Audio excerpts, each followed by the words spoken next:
I'm curious to know what you've been doing with your time.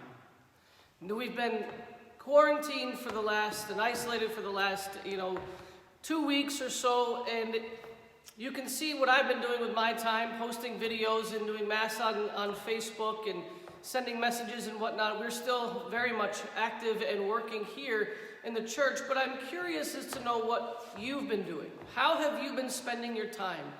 As our governor recently mentioned, this is not vacation, obviously. This is a pandemic. This is a crisis in our world. And so while we're in isolation, we still have to maintain, some people still have to maintain work and school and so forth. So what have you been doing? How have you been using this time? This time perhaps also is a time of preparation to celebrate Easter. Also, don't forget, we are still in the Lenten season. What have you been doing with your time with regard to prayer? How have you been preparing to celebrate Easter? How has your Lent been going? Have you been using this time, even though away from Mass and the regular devotions that we normally have available during this Lenten season, have you been using your own time in your home to still engage in those Lenten practices?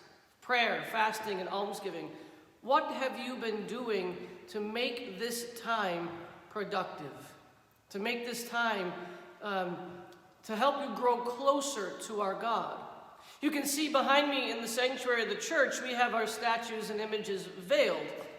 Veiled, a tradition that goes back all the way to, at least known to the 13th century, is a way for us to signify an intensification of our prayer during this time as we move ever so much closer to the celebration of the Passion Tide of Jesus Christ, the passion, death, and resurrection of our Lord.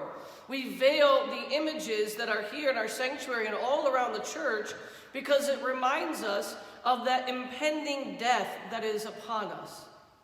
Veiling the images then means that we have to imprint those images into our minds and in our hearts. It makes us think a bit more intentionally about what is behind them. It makes us more intentional about our prayer. And so while the statues and images are veiled in church, what about in your home? Perhaps it's something you can do also in your own house, to veil your crucifixes, your statues and images, your holy images, to remind you not only in church but in your home that this now is a movement towards a greater intensification of prayer, fasting, and almsgiving. There's greater intentionality in our faith right now. And by doing these little practices in our homes, it sort of brings Lent and makes it more palpable in your own home. What have you been doing? What have you been doing to prepare for Easter? How have you been praying?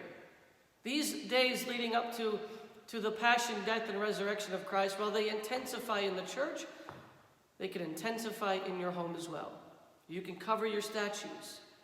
Spend time reading the scriptures of the day, praying your rosary, engaging in those simple acts of prayer, fasting, and almsgiving, so that this time, as we grow closer to Easter, may also be a time when you go closer to the heart of our God.